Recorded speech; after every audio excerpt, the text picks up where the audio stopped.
I am going to radically transform the way that you think about Warhammer today.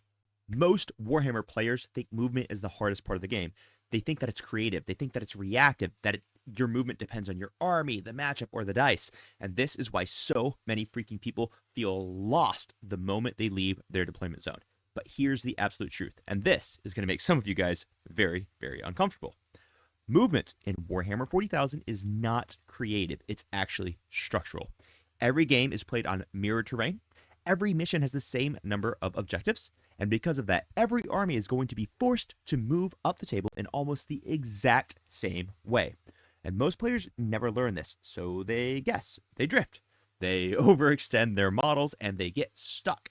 And then they assume that they lost because of their list or their opponent or their dice. But the truth is, it's all because you didn't understand that you don't actually have to decide how to move. It's already been planned for you. So in this video, I'm going to show you how that the structure of the terrain is actually going to control the movement in every single game of Warhammer 40,000, how staging points work, what natural expansions actually mean, and how good players will move up the table without guessing, because we already know exactly where we have to go and where your opponent has to go. So once you see this, you're going to stop reacting to the game because you're already going to know where it's going, and it's going to be pretty freaking great. So buckle in, Buttercup. I'm actually going to use TTS today to give you predefined movement tricks that is going to just absolutely win the game for you. All right, so the first core thing that we have to understand, I'm going to go through like 3 slides, and then I'm going to go right to TTS and show you how to do this. The board is fixed. You've got either 5 or 6 objectives, depending on whether it's going to be, hidden supplies or not. You have mirrored terrain, and you have mirrored problems. That means whatever the terrain is for you, it is for your opponent. You have to understand that. The first thing that we have to recognize about the table when we look at it is we got to recognize what is our natural expansion. The natural expansion is typically going to be the closest objective to you, and it's also going to be the objective that you can typically stand safe from shooting so that your opponents can't see you. The next thing that we have to identify when we look at the board, and I'm going to show you how to do this today, so just stay tuned for like another minute and a half.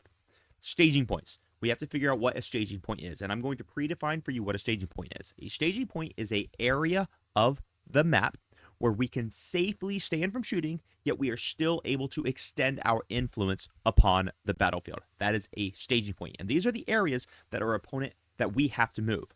But what's really interesting is the mirror effect, because wherever we have to move on the table, our opponent also has to move up the map, and this is going to determine where you move and where your opponent moves, which means you already know where your opponent will be once you've started the game. Once we identify these things, we're going to figure out exactly how games are won, and I'm going to show you how this is true for every single army in the game. Remember how games are won? You hold your primary, you deny your opponent's primary, you control the battlefield. That's the entire freaking game. And the reason why learning this skill that we're going to dive into here in like 30 seconds is so important is because your anticipation of what your opponent must do will always beat your reaction to what your opponent does. When you can anticipate your opponent's movements, you're going to know exactly where they're positioning, and you're going to pre-position to counter it. You're going to force your opponent to make bad choices, and you're going to punish timing errors. Absolutely brutal. All right, so let's just jump right on into it. I'm going to TTS. Let's freaking rock and roll. All right, here we go, everybody. So what I've done is I have actually created 3 different armies here, 3 radically different armies, and I'm going to show you how this is so true for every single army. Every single army is actually going to end up moving to the exact same place, basically, no matter what happens, regardless of whether they go first, regardless of whether they go second, it doesn't make a difference. So the 3 armies we're going to use in today's example is a triple AC/DC Chaos Space Marines Renegade Raiders build. Then we're going to go a typical double battle wagon warhord orcs build. And then we're also going to do an Iron Hands Hammer of Averni list. 3 radically different armies, but what you're going to notice is that they all do the exact same thing. So this is a GW3 Search and Destroy. The reason why I'm using this map is because this map is just very easy to demonstrate on. This is true for every single army that you are going to play the game on every single map that you are going to play the game. This will hold true. All right, so first thing that we do when we look at the table is we have to identify our natural expansion. Assuming that we are the red player, we are the Chaos Space Marines here, our natural expansion is very easy to see. This is our natural expansion. The reason why this is our natural expansion is because it is the closest objective to our deployment zone outside of the center. The center is always the center. This is much closer to get to than what this objective is. See, this objective is over 12 inches away. This objective is like 8.2 inches away. If you do it right, there we go. Okay. So it's easier for us to get here. And in addition to that, we can also stand behind this ruin and also hold this objective safe from shooting. So this is our natural expansion. So we have to get here. Now, that means that our opponent has to get here. Okay, good. We got that down. After that, we got to identify our 2 staging, or however many staging points there actually are. On this map, we have 2 good staging points that anything could stage in, and then we got 1 pseudo staging point. All right. Staging point number 1 is very obvious. It's this massive ruin right in the middle. Staging point number 2 is this massive ruin right down here. So I'll just use these little banners to hold. The reason for this is that when we are standing here, our opponents can't shoot us because we're either standing behind here or underneath the wall that our opponent can't shoot us from. So they can't really shoot us. And we are able to get to the center. We're able to get to our natural. We're able to get to their staging point. We're able to get to their staging point. We're able to grab the battlefield. This is our other staging point because from right here, we are able to threaten our opponent's natural expansion. We're able to threaten the center, and we're able to threaten their staging point. Now, once we've identified that we have to move here and we have to move here, we also very quickly realize that our opponent has to stand here, and our opponent has to stay here. That is the truth. So before the game starts, I know where my opponent is moving on this battlefield. They're going to stage their units here. They're going to stage their units here. And they're going to hold this natural expansion.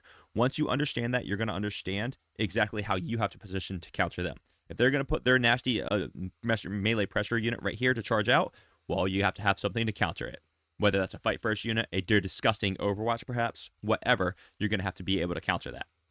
So if we are playing the Renegade Raiders, this is how we're deploying 9 times out of 10. And here's why. Turn 1, if I go first, I'm going to scout these guys right here, so they're going to be automatically staged. If I go second, I'm still going to scout these guys right here so that they're going to be automatically staged. This unit is going to move directly into the center. This unit is going to move up here as well.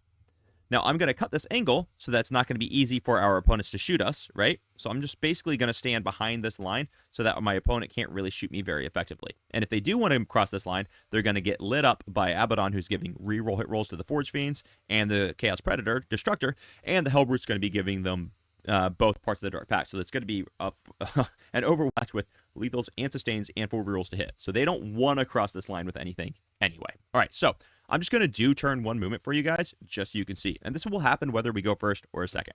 If we go first, I'm going to move here. All my little nerds will just come right here. And remember that our opponent can't see us because of this line. And if we want to be a little bit braver, we can draw the line from here instead. Just depends on how brave you are, what your opponent actually has to actually shoot you with. Right? Here we go. No problems. Perfectly safe. And you guys get it. Now, I'm going to be a little bit sloppy with my movement in this video now from here on out, just because I don't need it to take 20,000 minutes. I need you guys to understand that you just need to stage intelligently and don't stand out in the open.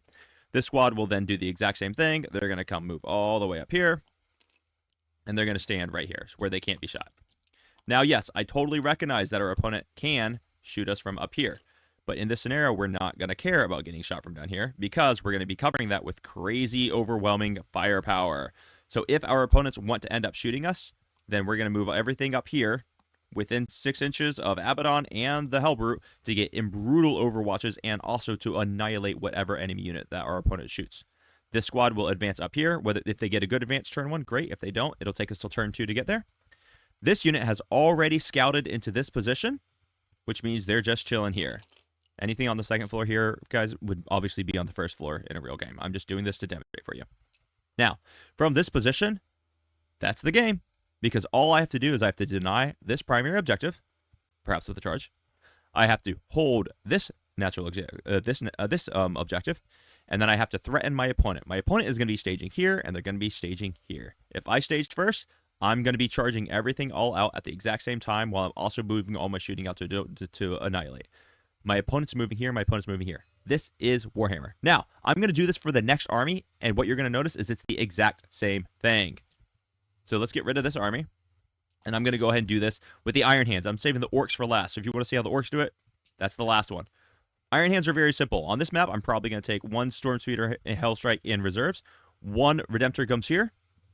I've got a 10-man unit of Assault Terminators led by Canik Var and an Ancient who gives me regeneration models, who lets me regenerate a model every single turn. Canik Var is going to give them a scout move.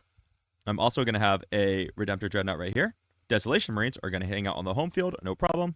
I'm going to have 1 Redemptor Dreadnought right here. I got Inceptors and Storm Speeder in reserves. Lieutenant and combi weapons going to stand roughly here. I got a Tech Marine hanging out with these guys. I got a Tech Marine hanging out with these guys. I'm going to have Incursors hanging out right here, and I'm going to have my Scouts hanging out on my natural expansion. So this is how the map goes. If I go first, if I go second, it doesn't matter. If I go second, these guys just scout behind here to be safe because they have a scout move in this particular detachment. If you don't have a scout move, then you obviously don't deploy on the terrain like I did. These guys, these Incursors also have a scout move, so they can just jump right over here, because what are they going to be doing? They're going to be staged right here, while my Redemptor Dreadnought is going to be staged right here. I'm going to have these guys go deny this for a turn, and then I'm going to have the Redemptor come deny this for a turn, because of the staging points that I'm in. My Terminators are going to end up moving up here, right into the center. Boom, boom, boom, boom, boom, boom, boom. Where they can't be shot, because I'm going to be behind the wall, and your opponent can't see you. And they're just going to kind of string like this. And one of the cool things that I could do with this unit, actually, which is just this is a little bit different than what the other armies can be, is I can actually expose one of these Terminators on this map into the center, because he's going to be within 2 inches of 2 here. And on this particular army, the enhancement that the Ancient and Terminator army is going to have is allows me to regenerate 1 Terminator per turn. So this gives me a massive primary advantage here, because I can touch here, and I don't care if you kill one, because I'm just going to regenerate 1 back on here. And I don't care if you kill me, because pardon me, and I don't care if you charge me, because if you charge me, this particular unit has a stratagem to make myself -1 damage, and this unit's going to wreck anything in the game that charges it when I'm -1 damage. So this is literally perfect. I don't care if 1 unit gets to activate and shoot, and maybe he even kills 3. It makes no difference, because in my next turn, I'm just going to regenerate and hold the objective. All right, so that's where this unit's going to go. Scouts are going to come up here to hold the objective, just like normal. I'm going to have a Redemptor Dreadnought up here holding the line. This Redemptor is going to be hanging out down here doing his thing. Combi Lieutenant can go get area. Combi Lieutenant can just go do whatever he needs to do. Maybe he wants to run up here. And I'm staged over here. Interestingly enough, this is the exact same position that the Chaos Space Marines moved in. Let's do one more. Let's do the Orcs. Now, this Orc list, I've got a double battle wagon. So I'm going to have all these knobs led by a Warboss in one of the battle wagons. I'm going to have a unit of Gretchen inside one of the battle wagons. I'm going to have Beast Snaggers inside one of the battle wagons. I probably should have done this before I started the video. No big deal. Let's put these with the knobs and the Beast Boss. And we'll put the knobs with the Gretchen. And we'll put a 5-man knob as well with the Beast Snaggers. Boom. Done. 2 units of Commandos, because we're obviously going to split them. I got Gaz and all of these guys. And I'm going to have 1 unit of Gretchen inside the truck. So this is actually really simple. Where do you think Gaz goes on this map? He goes right in the center. He goes right in the center. Gaz and Bakari in the center. Boom, boom, boom, boom, boom. Everyone just deploys just like it is. They get all bundled up. I'm going to end up with a battle wagon right here. I'm going to end up with a battle wagon right here. I'm going to end up with a truck right here. And these boys will just kind of wrap around, making the angles slightly less extreme. You're going to have Gretchen on the home field. I'm also going to have 2 units of Flash Kits hanging out right here. 1 unit of Storm Boys, is in reserves. And then I got 2 units of Commandos. 1 unit of Commandos is very simply going to be right here on my home field, or ready to move onto my home field. And 1 unit of Commandos is going to be down here, prepared to jump up and start denying my opponent's natural expansion, like it is so. Now, the interesting thing about this, I'm going to do the exact same thing when I'm playing Orcs as I did when I played Chaos Space Marines or when I played the normal Space Marines. Because if I go first, I'm just going to move guys up into the pocket. If I go second, I'm going to move guys up into the pocket. This battle wagon is going to move on up here. This battle wagon, I don't really care that it's exposed, because what it's going to force my opponent to expose to kill the battle wagon reliably is something highly relevant, which they know Gaz can then go murder. So it's like, I don't really care if they try to kill my battle wagon turn 1. If they kill it, great. If they don't, great. I'm going to move up here, I'm going to disembark, and I'm going to have my big knob squad staged, or my beast nagging squad staged, like it is so. So now I've got the ability, I'm going to deny, I'm going to deny, I'm going to charge into his staging position and deny, I'm going to charge into the center and murder everything and deny, I'm going to charge, let my guys go out here to charge into his staging position and deny. But what you notice is that I moved in the exact same places regardless of the army, and that's what I need you to grasp from this video. Let's head back to the PowerPoint real quick, and I'm just going to wrap it up, guys. Use this, practice this on your own maps, and start realizing, holy crap, it doesn't matter what army I'm playing, I have to move in the same places, and the opponent that's playing against me also has to move into the mirrored exact same places so that you can build to counter them. If I am afraid of my opponent coming out of here and charging into Gaz's blob when Gaz is staged up here, obviously I would stage with these models because you can't really hide Gaz. And Gaz will just stage kind of behind the boys here. Well, what if I just jam my battle wagon here? Which means if they do want to charge into me, they're going to have to charge past the battle wagon first. You could do that to block the movement that they have to do. It's that simple. Okay, guys, this is how you move up the battlefield. People will call me crazy for putting my battle wagon up here to get shot. But I don't care if the battle wagon gets shot. It doesn't matter because in this position, Gaz is the unit that needs to live and go charge out. It's really, really that simple. Let's go to the PowerPoint. And we're going to wrap this video up. All right. Exceptions to this do exist, but the exceptions are pretty rare, and the exceptions are very simple. Towering units don't have to stage at the same places. Neither do uppy-downy armies. Uppy-downies kind of break the rules. They don't have to stage at all, which means that they can become problems for this movement prediction paradigm. But that's going to be kind of a separate discussion. Maybe we can cover that in another video. Here's the key takeaways that I want you guys to get for this video, guys. Movement is learnable. Structure creates confidence. I want you to stop freaking guessing when you are playing. I want you to understand how you have to move up. It's predefined. But what's really empowering and important for you to understand is that it's predefined for your opponent as well.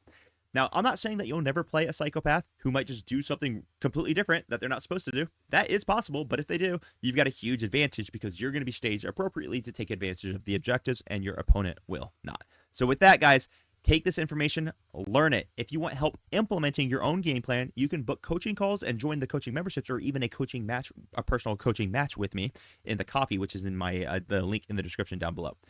Until next time, crump on. I hope you all have a great day. Bye-bye.